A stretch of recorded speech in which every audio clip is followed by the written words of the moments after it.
It's really too bad when some Greek words are transliterated into English, words that sound enough like completely unrelated English words that we go overboard with our eisegesis, which is a fancy word for reading stuff into the Bible that isn't there, something we all do. This week we will be talking about the Greek word talanta, transliterated to talents.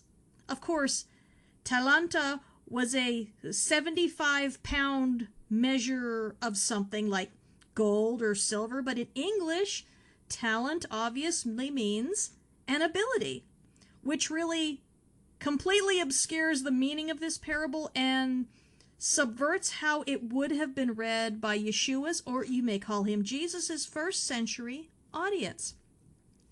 Hi, I'm Tyler Dawn Rosenquist, and welcome to Character in Context, where we explore the historical context of Scripture and talk about how it bears on our own behavior and witness as God's image bearers. You can find my other teachings on my websites, theancientbridge.com and contextforkids.com, as well as on my YouTube channels, accessible from my websites. You can also access past broadcasts of this show on my podcast channel, characterincontext.podbean.com, which also links to my iTunes channel. And my context books for adults and families are available through Amazon.com. So this is part 4 of my series on the readiness parables of Matthew chapters 24 and 25, talking about how we are supposed to stay awake, and when read as a group and in context with the ancient world, and actually just in context with each other, and it reads a lot differently than a lot of people want to emphasize, okay? And this one is a huge one because, in the ancient world, they weren't capitalists. When we read the parable of the talents so much with our own cultures, this is going to be kind of weird. It's not going to entirely change the meaning, but it's really going to give you a different view of Yeshua's audience. So I hope that this is going to be edifying for you. So let's get to this, and we're going to be reading from Matthew 25, starting in verse 14. For it will be like a man going on a journey who called his servants and entrusted to them his property. To one he gave 5 talents, to another 2, to another 1, to each according to his ability. Then he went away. He who had received the 5 talents went at once and traded with them, and he made 5 talents more. So also he who had the 2 talents made 2 talents more. But he who had received the 1 talent went and dug in the ground and hid his master's money.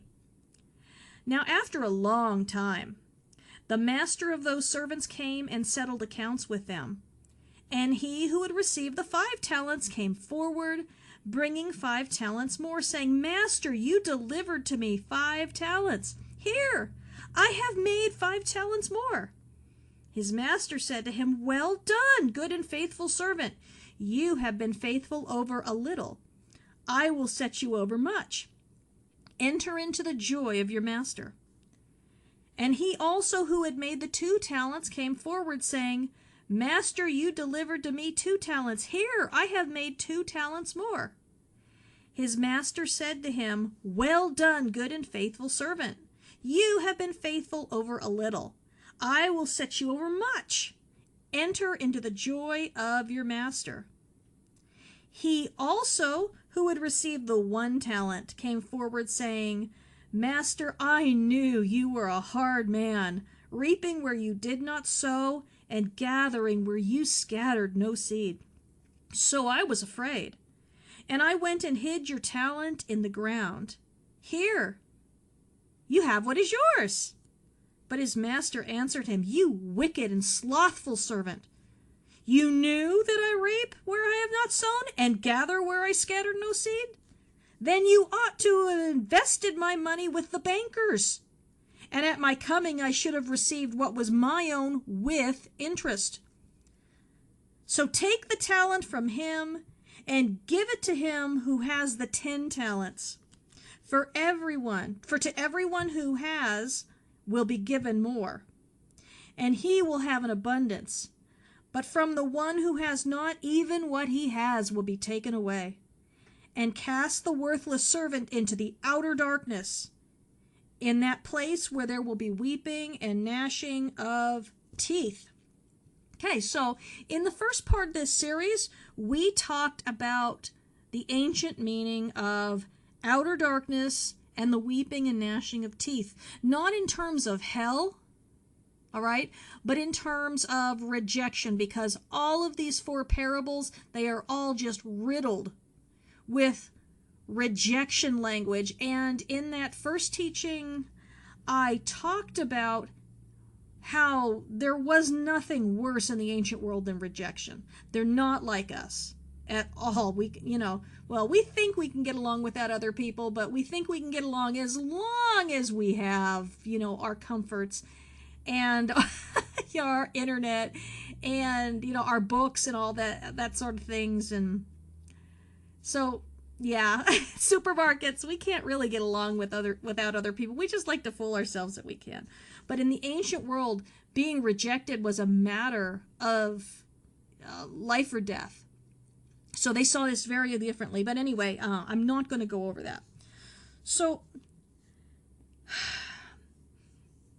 like the first parable in this series that we talked, the parable of the faithful steward, and possibly the second, the parable of the 10 virgins, we're talking about household servants again this week, which is very important to understanding the gist of this teaching. Now, when you read servants, which is how doulos is translated, I don't want you thinking either of The Help, which was an awesome book that I highly recommend, by the way, or Roots, all right? Neither of those reflect the reality of Roman-era slavery, where slaves were actually considered members of the household and were often trusted with, enormous responsibility. They were often educated and even worked as civil servants or artisans who drew a salary and didn't just labor for nothing, and who could expect to be freed when they reached a certain age, often 30 years old. Once freed, they remained part of the extended household of their former owners and could even become Roman citizens. It wasn't based on ethnicity, okay, on color, but generally impoverished or conquered people became slaves, and they were generally much better off and wealthier than non-slaves. That being said, a Roman slave owner could have his slave crucified on a whim, so I'm not painting a glorious picture of sunshine and roses here. Given the choice between American, European, and modern-day Islamic slavery and the Roman sort, though, I would want to be a slave in the Roman Empire without even having to think about it. And not just because I'm 50 and would have long since been let loose. So we have slaves here and not paid servants who come and go and already have their freedom. Also, we need to discuss the zero-sum economy of the ancient world. I have talked about this briefly before. In a world without big trucks filled with stuff, constantly being delivered to local supermarkets, and money being printed all the time, in the ancient world there was only so much stuff to go around, and when it was gone or completely distributed, it was just gone. That was it. And I liken it to a turkey pepperoni pizza with extra cheese. That's what I like. With stuffed crust. Let's go for it here. And you've got pizza, and it's sliced into 10 slices, and there are 4 people at the meeting. All right? And you've got the boss and his 3 employees. Well, if this was an equitable system, which it wasn't in the ancient world, each one would be given like 2.5 slices of pizza. You know what? Let's make it we'll just go with this. I'm going to have to mess up the math here. Each one would get 2.5 slices of pizza, but in the ancient world, no, it was more like each of the 3 employees gets 2 slices of pizza each, and the boss gets 4 slices, and they wouldn't have thought that was unfair. They would have just said, well, he has more honor than we do. Yeah, of course he gets more pizza than we do. And then all the slices of pizza are gone. But what if Frank's a little bit late to the meeting and Joe takes his slices? So Joe now also gets 4 slices. Okay, so Frank, or whatever I said his name was, well, he's going to go hungry. He's going to get 0. And in this sort of scenario, there's no Pizza Hut. There's no more pizza. There will never be any more pizza. Frank is now going to go hungry. And Joe's, stuffing his face, but the other employees would be looking at Joe like a thief, taking what didn't belong to him, oppressing Frank. That's a zero-sum economy, okay? Anyway, so the only way to get more in the ancient world was to do it honestly through agriculture, or dishonestly through graft, corruption, charging interest, oppressing others, and generally getting more at the expense of others, because you can't get more unless you took it from somebody else, like the pizza. Also, it was the job of any slave to represent his master's interest, regardless of whether or not he agreed with him. To not faithfully image your master, to be an image bearer was not to be... To not faithfully image your master was to not be a good servant, to not represent him accurately in the community. It doesn't matter what the slave's values are to his master. He is to faithfully and diligently endure in his job and do the desires of his master. So in this parable, we're going to be dealing with the topics of trust, aka pistis, image bearing, zero-sum economies, slavery, and ancient peasant attitudes about profiteering. And how this parable reads to us is the exact opposite of how it read to them, which makes this a lot of fun. However, the end game is the same. So we'll get to there. So far, we've covered the importance of living lives of, in this series, living lives of preparedness by having the kind of character that does not abuse or oppress, but instead cares for others, as though Yeshua is actually returning. In the parable, the faithful steward, he just had to, you had 2 people and they had to make choices about how they were going to live. Were they going to live like their master was coming home at any time, or were they going to live like he was never coming back? We also have the importance of living faithful lives of patience and endurance and planning for the wait for his return to be a long time coming. This one is going to be much more pointed as to what is expected to us in terms of behavior, even though the parable seems to direct us to do the opposite from the point of view of the original audience. Now, next week, when we talk about the parable, the sheep and the goats, there will be no more guesswork about how to represent our king publicly and privately until his return, or in the words of Yeshua, how to be, therefore, ready. Okay. And as he said in Matthew chapter 4, verse 44, therefore you also must be ready, for the Son of Man is coming at an hour you do not expect. All right. Now let's get to the parable here, and like last week, we're going to go through it in small bits to pick up the context and what is and is not being said. Alrighty then. Starting in verse 14. For it will be like a man going on a journey, who called his servants and entrusted them to his property. To one he gave 5 talents, to another 2, to another 1, to each according to his ability. Then he went away.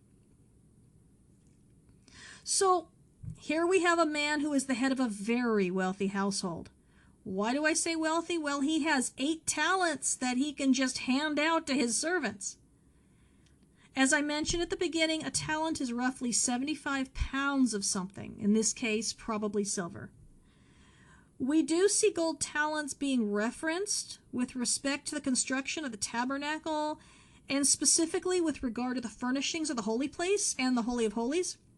The gold menorah and its utensils were crafted out of a full talent of pure gold. 75 pounds of pure gold. I mean, just like, dang, right? Now, in the 1st century, in the context of this parable, we would be dealing with currency here that could be worked with, and so it almost has to be silver. In today's market, 1 talent of silver would be worth $16,231.25 as of the day that I am recording this, and 5 would be worth $81,156.25. And the master just gives his slave the cash and goes away. Are you thinking what I'm thinking? Freedom! Oh my gosh. Hand a slave over 80K and say goodbye. But this was the 1st century, and slaves who would be given that sort of money would be trusted household retainers like Joseph, who we talked about in the parable of the faithful steward. These aren't shifty characters that aren't to be trusted by their master. These guys are all trusted. I don't know about you, but no one has ever handed me anywhere near that much money before. But each was trusted with the money according to his abilities. That's what it says. No one was given more than he had the ability to work with. The levels were according to what they could and could not reasonably be expected to do. And just like that, the master just bolts. Okay, he hands out. Oh, I should have looked. It's something like $125,000 worth of silver, and then he just leaves. No saying when he's going to come back or anything like that. So next step of the thing here. Now he who had received the 5 talents went at once, and he traded with them, and he made 5 talents more. So also he who had dug the 2 talents, so also he who had the 2 talents made 2 talents more. But he who had received the 1 talent went and dug in the ground and hid his master's money. Now, at this point, Yeshua's audience had a real clear picture about who was the bad guy and who was the good guy in this parable. But it isn't who we would expect.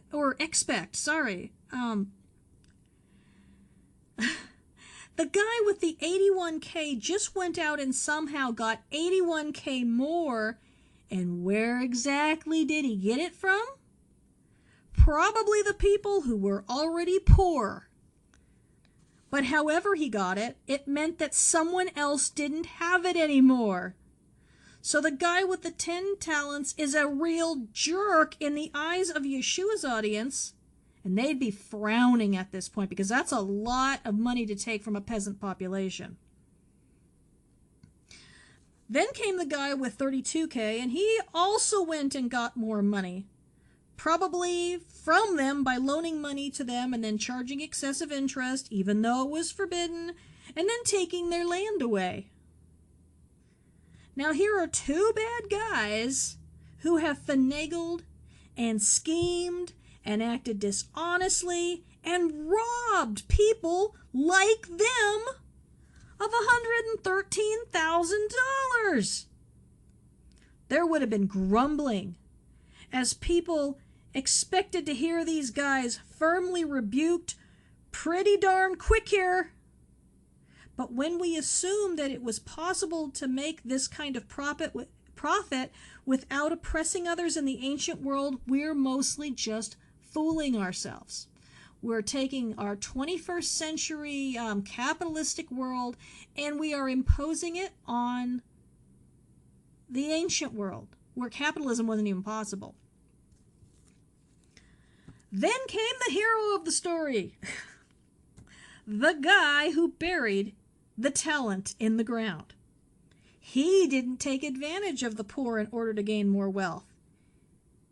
He also didn't steal his master's money. He's the good guy. Yes, he disobeyed his master, but he behaved honorably in the eyes of the peasant audience. What a guy! You know, he would actually be seen more like Robin Hood compared to the other guys who would seem like the sheriff of Nottingham. You see, there is no such thing as honest capitalism in a zero-sum economy. I can't get richer unless you get poorer, except, like I said, through agriculture. Because, I mean, if your animals have 1 million babies, you haven't oppressed anyone. Okay? You've got their wool, you've got the milk, you've got the products, you've got the meat if you want to go there. It's just, yeah. Agriculture was honorable. Everything else was stealing, pretty much. I mean, obviously, if an artisan did something, they were going to get paid. That's different. But it was less honorable in the ancient world to be a carpenter or a stonemason, or especially a merchant and Lord forbid an innkeeper, than to work honestly on the land. That was the height of honorably making money back then, even among Roman senators. This is funny. Roman senators, okay, even though they could be incredibly corrupt and all that stuff, still, all of their publicly making money was all through land wealth and agriculture. If they would do merchanting, which they did it through middlemen on the sly, and they wouldn't admit it. They wanted the money, they just didn't want to admit how they were getting it. But Yeshua often told parables that went in the opposite direction from what was expected.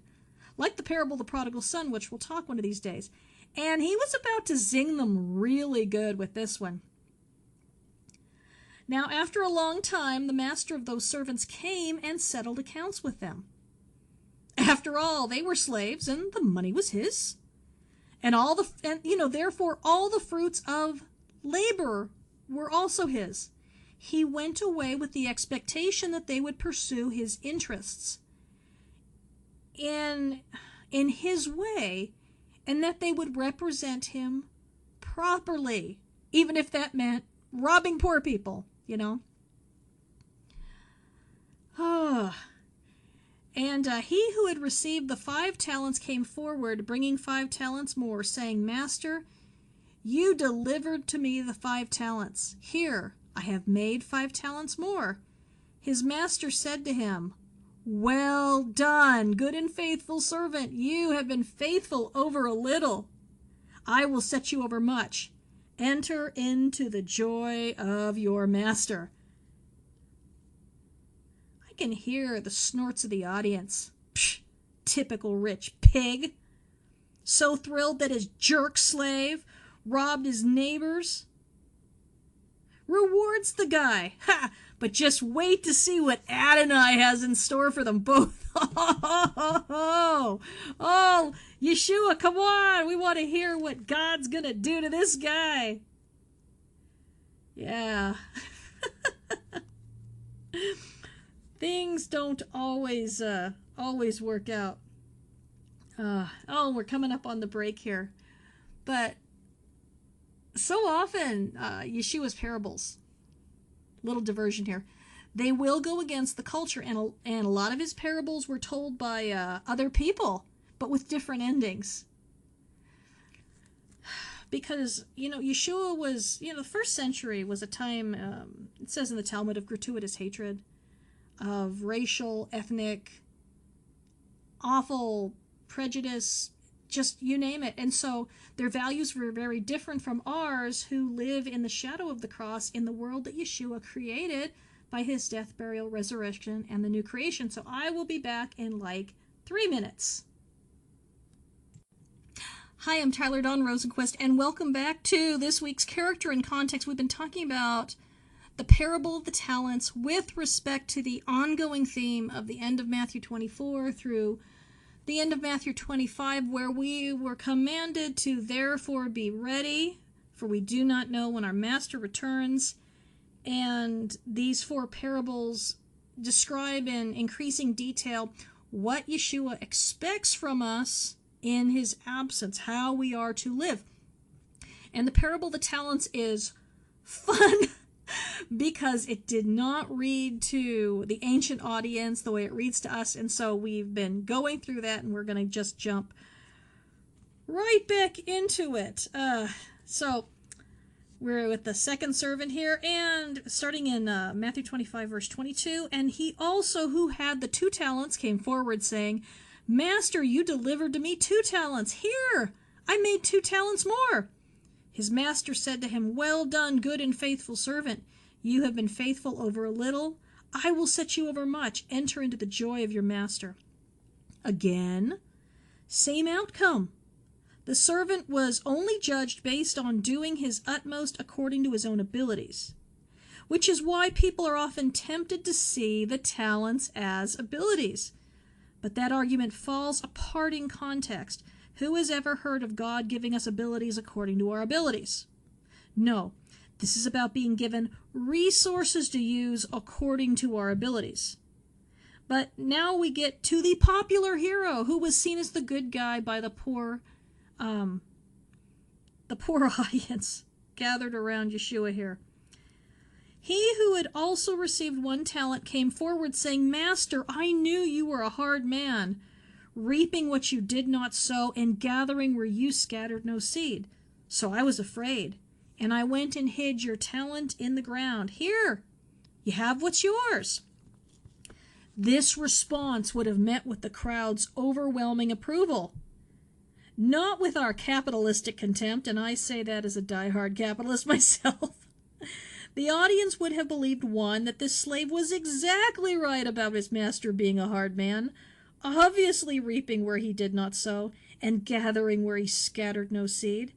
And in the first century world, where people were losing their land left and right to wealthier people when they defaulted on loans, and changes to the law had made it possible not to return property in the Jubilee. And not to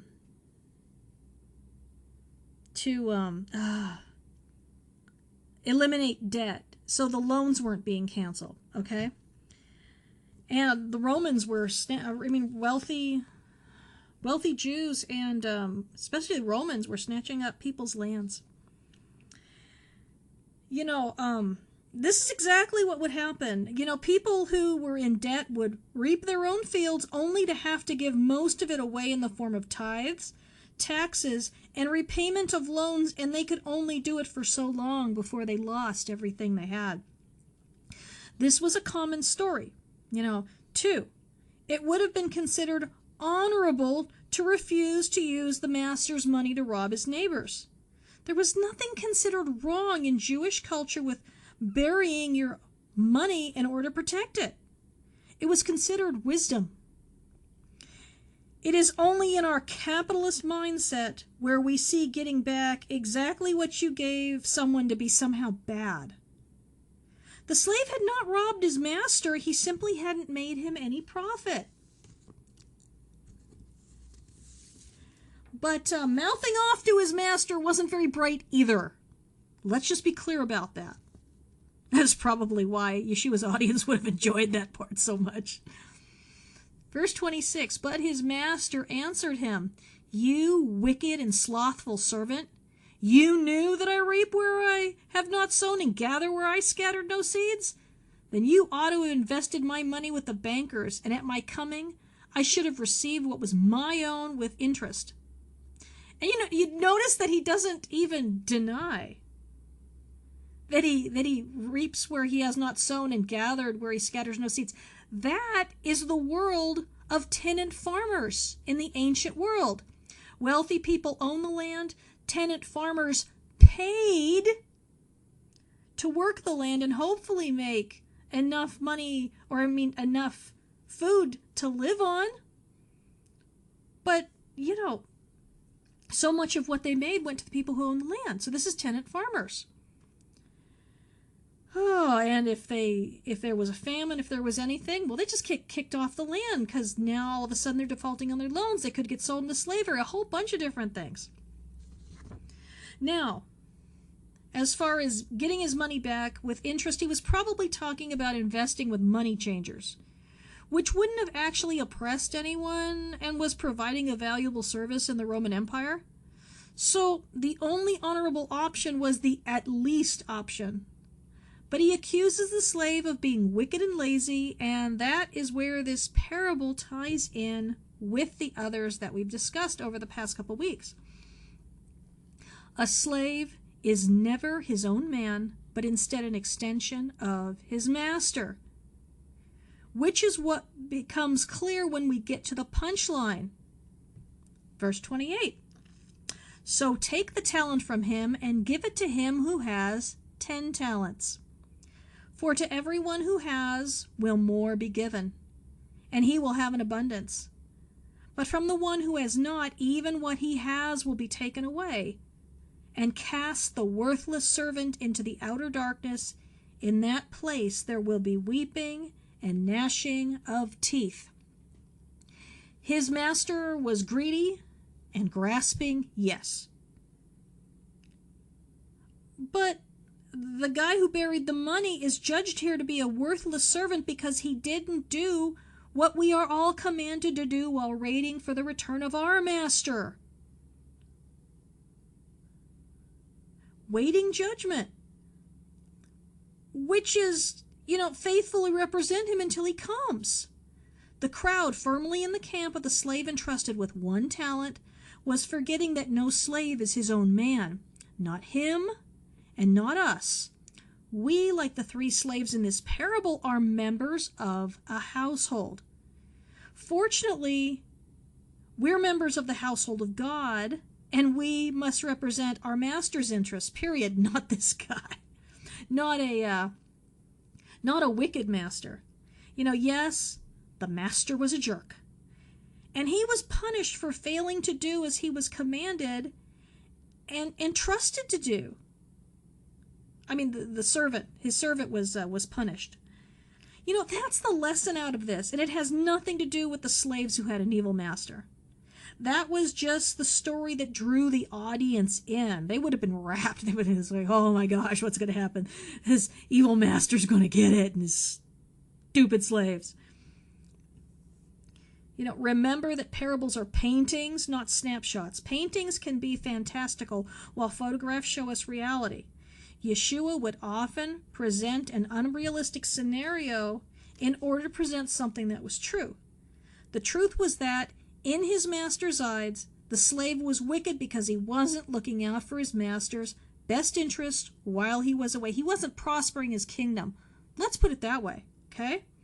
He had the ability to do better and to turn a profit, and even an honest profit, but he decided not to because maybe he resented that his master got profits through dishonest means, taking what others had earned for himself. So instead of doing what he could, what was good, he chose to do nothing. And doing nothing is never an option that is available to us in our master's absence. So now let's go back to the beginning and see what was presented as admirable about the first 2 slaves. Verse 15, to one he gave 5 talents, to another 2, to another 1, to each according to his ability. Then he went away.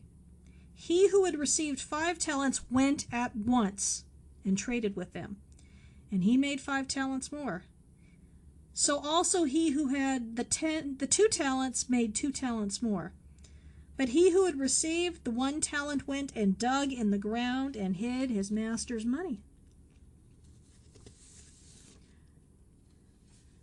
First of all, the master gave 0 instructions whatsoever. Did you ever notice that?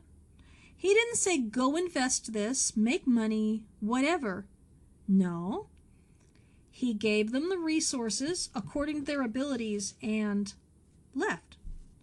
But slaves know their master. As the third slave would foolishly reveal later, these guys knew what kind of master they served, and the first went at once and engaged in trade, which was considered a shameful occupation. Seriously, like I keep saying, this wasn't a capitalistic society. Being a merchant was not respected because you weren't making anything yourself. You were buying low and selling high, which was not, it wasn't respected. You could sell your own stuff, that was respected, but not somebody else's stuff. No, merchants were suspicious characters, although not as bad as innkeepers, because they sold but did not produce themselves, which meant that they were somehow taking advantage of both their suppliers and their customers. They were subverting the God-given order. But this slave was doing what his master would do, making money even through disreputable means. But it's the at once part of this equation that makes the slave the picture of a great disciple. He knew his master's wishes and went out and did them immediately and turned a huge profit of 100%. The second slave, quote unquote, also went out, very much less emphatic than the at once servant, but he also turned a 100% profit, not too shabby. The third slave went and hid his master's talent away, knowing full well the kind of man his master was and describing it later in no uncertain terms. In fact, when he told his master what he knew about him, he said, "Master, I knew you to be a hard man, reaping where you did not sow and gathering where you scattered no seed, so I was afraid." Master, I know you're a crook and a jerk, so I was afraid of you.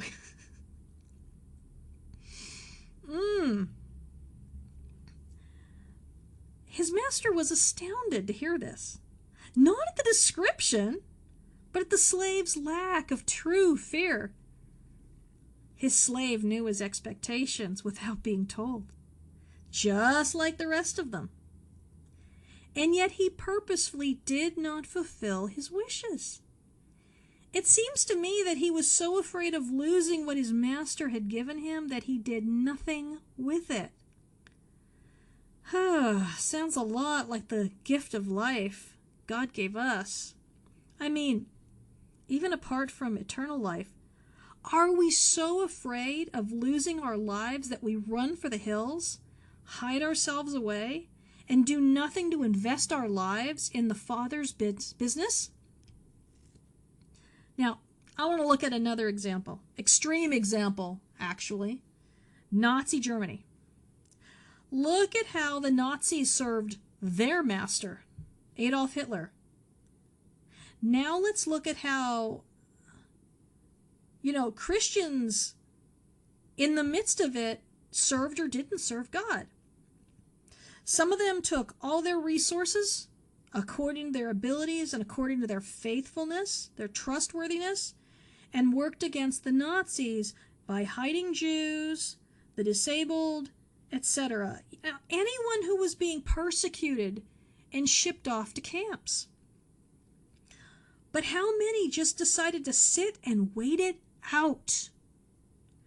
How many just did nothing? They didn't cooperate with the Nazis, but they sure didn't use what they had to help out the oppressed either. They were quite literally worthless slaves. And I'm not saying I would have done anything differently. I just don't know. Not everyone is a Corrie ten Boom, Irena Sendler, Dietrich Bonhoeffer, but I think we're all called to be somewhat like them, according to our abilities. They obviously were at the top of the ability scale. Compare them with Oskar Schindler, who saved many, but in the end knew that he could have saved so many others. But he loved money, even though he did end up, going broke. But it held him back. Now, God gives each of us abilities and resources. What are we going to do with them? Are we hoarding and hiding what is ours? Or are we using it to reap a profit for our master? Sometimes we forget that Yeshua was speaking to an audience who wasn't even middle class, because there was no middle class. To use what they had meant they might not have even enough for themselves. Yeshua was calling them to a radical kind of life, and he's calling us to a radical kind of life too. Oh man, that reminds me of something I read last night that I gotta share real quick. Oh, in one of Mother Teresa's books, she wrote about a family, a need was brought before her, a family with like 6 children. They were starving to death. This was in Calcutta. And so she got rice. She got enough rice for the family, and she took it to them. Immediately, the mother took half the rice and disappeared. And when she came back, it was made clear to Mother Teresa that, I can't remember how, but she found out that this mother had taken half of the rice that she needed to feed her own children and gave it to their neighbors who also had starving children. Wow. Wow. Geez. And we don't even want to give our extra money, right? If we have extra money, we want to spend it on something fun when we're all fed, right? Have our bills paid. But let's go to the punchline of the parable that contrasts and compares the kingdom life with life here in this world. So take the talent from him and give it to the one who has 10 talents. For to everyone who has will more be given, and he will have an abundance. But from the one who does not, even what he has will be taken away. And cast the worthless servant into the outer darkness. In that place will be the weeping and gnashing of teeth. The audience would have rolled their eyes if they did that sort of thing culturally. I don't know. Yes, in the world as we know it, the people who have much, they just keep getting more. It's a fact of life. To the one who was given little, he had it taken away and given to the guy who has the most. This absolutely is the way things have been throughout the ages. But in the kingdom, we have a different sort of economy. A poor man can be rich in Messiah, in spiritual things, in true eternal wealth. Because of this, we can immediately or right away jump up and serve the Master according to the resources we have been given, whatever they are. And we will be held accountable according to our abilities. Someone who has been given the gift of hospitality is not going to be judged by the same criteria of service that someone with the gift of healing will be, or someone who has the ability to perform deliverance, or someone who can teach. The parable tells us to get up and get busy doing what we are called to do, not what everyone else is called to do. There are so many people out there squandering their master's resources because they think that what they're equipped to do isn't good enough or flashy enough. But honestly, if I'm hungry, I don't care if you're a teacher or if you can work healing miracles. I need a sandwich and maybe a place to sleep. If the people who are equipped to do that job are spending their time on the internet preaching, they are wasting their time. One, they aren't called to it, and so they will either be unsuccessful or they'll have to resort to worldly methods to get and maintain an audience. And two, God needs people who can make sandwiches. And that's not a joke either. It is a more pressing need for those who are hungry, who aren't going to care about the gospel when they're starving. We all have our kingdom work, and not everyone is meant to be in full-time ministry. For many, it's a waste of their God-given resources and abilities. But, we have these worldly ideas about what God wants from us. ideas that have almost zero basis in reality. And it's a disaster because we don't respect our gifts as well as not respecting our weaknesses either. When we're doing somebody else's job, we are hiding our master's talent in the dirt. It's as simple as that. We're not representing him. Now, Corrie ten Boom, if you've read The Hiding Place, and I hope you have, she had organizational skills and a very clever mind. But she worked side by side with grocers and carpenters and government officials to shelter Jews in Nazi-occupied Poland. Or Holland, sorry. Irena Sendler had medical training and experience as a social worker, but she could do nothing without the faithful Catholic families who took in the smuggled Jewish children at the risk of their own children's lives. Oskar Schindler had a factory and a ton of money. We have what we have, and we do with it according to our abilities. That right there is the parable of the talents. A life that our good master rewards, and if we ignore our resources and refuse to be grateful for and use our God-given abilities, we will find ourselves weeping and gnashing our teeth in the outer darkness. We'll find ourselves rejected. We may find ourselves in the world to come, but so far from the throne that we can barely hear the praises being sung to our King.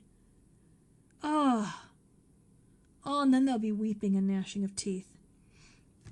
And speaking of somebody who is doing amazing things with their God-given abilities, one of my dearest friends, her name is Dr. Dina Dye, and she has a ministry called